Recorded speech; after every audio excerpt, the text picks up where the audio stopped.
পালং শাক রান্না করার জন্য আমি মিষ্টি কুমড়ো, শিম, তারপর বেগুন আর আলু এ কটা সবজি এভাবে কেটে ভালো করে ধুয়ে পরিষ্কার করে কড়াইতে তেল গরম করে 5 ফোড়ন আর কাঁচা লঙ্কা ফোড়ন দিয়েছি, দিয়ে এ কটা ভেজেছি। এবার আমি এভাবে পালং শাকটা প্রথমে ভালো করে বেছে নিয়ে তারপর এই যে পালং শাকটা পুরো কড়াইতে দিয়ে দিয়েছি, দিয়ে নুন হলুদ দিয়ে দিয়েছি অল্প করে, তারপর সামান্য একটু জল দেবো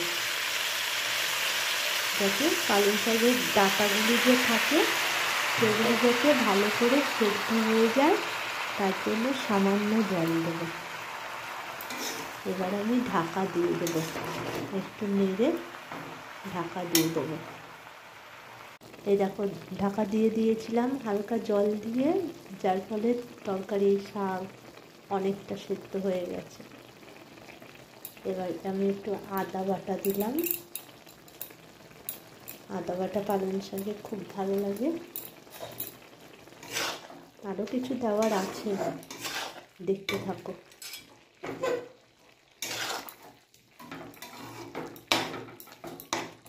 আবার ঢাকা দিয়ে দেবো। পালং শাকটা প্রায় হয়েই এসছে। এখন আমি একটু হালকা, একদম হালকা করে জিরের গুঁড়ো দিয়ে দিলাম, আর একটু জল লাগবে, একটু সেদ্ধ হতে বাকি আছে, তার জন্য আমি একটু জল দিলাম আর একটু ঢাকা দিয়ে দেবো।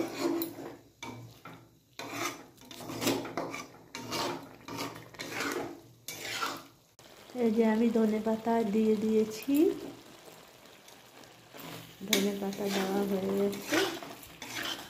জলটা আর একটু টেনে গেলেই আমি নামিয়ে দেবো, হয়ে গেছে।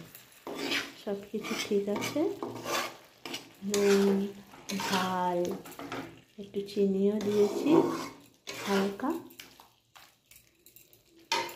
গরম ভাতেও ভালো লাগে, এছাড়া রুটি দিয়েও খুব। পালং শাকের তরকারি আমি নামিয়ে নিয়েছি, এখন খুবই গরম, ধোঁয়া উঠছে দেখতে পাচ্ছ। ধনেপাতা, আদার গন্ধ, জিরের গন্ধ সব মিলিয়ে একাকার হয়েছে, খুবই ভালো হয়েছে, টেস্টি হয়েছে। ভাতের সঙ্গে তো ভালো লাগেই, রুটির সঙ্গেও দুর্দান্ত লাগে। তোমরা বানিয়ে খেয়ে দেখতে পারো।